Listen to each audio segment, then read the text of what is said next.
நிறைய பேர் கேட்டிருந்தீங்க இதுல லேடிஸ் உட்காந்து போக முடியுமா அப்படின்னு சொல்லிட்டு.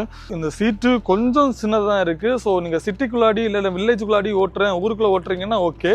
பட் லாங் போறீங்கன்னா கொஞ்சம் டவுட் தாங்க. ஏன்னா ரொம்ப சின்ன சீட்டு, கொஞ்சம் நீங்க பேக்ல போனா கூட இதுல கிராபிள் கிடையாது.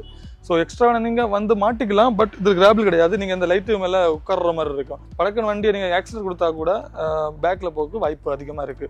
இந்த சீட்டோட டிசைன் நல்லாவே இருக்குன்னு சொல்லலாம். இப்போ இது சில்வர் கலரா ப்ரௌன் ஃபினிஷ்ல இந்த லெதர் சீட் போட்டிங்கன்னா இந்த வண்டியோட லுக்கு இன்னொரு லெவலுக்கு கொண்டு விடுன்னு சொல்லலாம். இந்த சீட்ல நான் பின்னாடி உட்காந்து காமிக்கிறேன். ஸோ நான் ஆல்ரெடி ஒரு ரீல் போட்டிருப்பேன். எனக்கு பயங்கர முதுவலி பயங்கர குண்டி வலி எல்லாம் வீடியோ போட்டிருப்பேன். அது ஏன் சொன்னேன்னு சொல்லிட்டு இப்போ காமிச்சு தரேன். ஸோ பார்த்தீங்களா அம்மா இப்படி இருந்துங்க. மதுரையிலேருந்து ஒரு 266 கிலோமீட்டர் இப்படி இருக்க முடியுமா யோசிச்சு பாருங்க. அது ரொம்ப கஷ்டமா இருந்து. ஸோ அதான் சொல்லியிருந்தேன். என்னன்னு பார்த்தீங்கன்னா ரொம்ப ஹைட் பார்த்தீங்களா.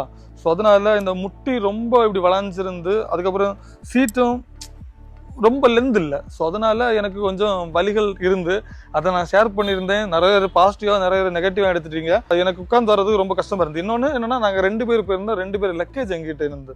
ஸோ லக்கேஜ் இருக்கிறப்போ ரொம்ப கஷ்டமா இருந்து. சிங்கிளா ஓட்டுறீங்கன்னா இந்த வெஹிக்கிள் அல்டிமேட்டுங்க, வேற லெவல்னு சொல்லலாம்.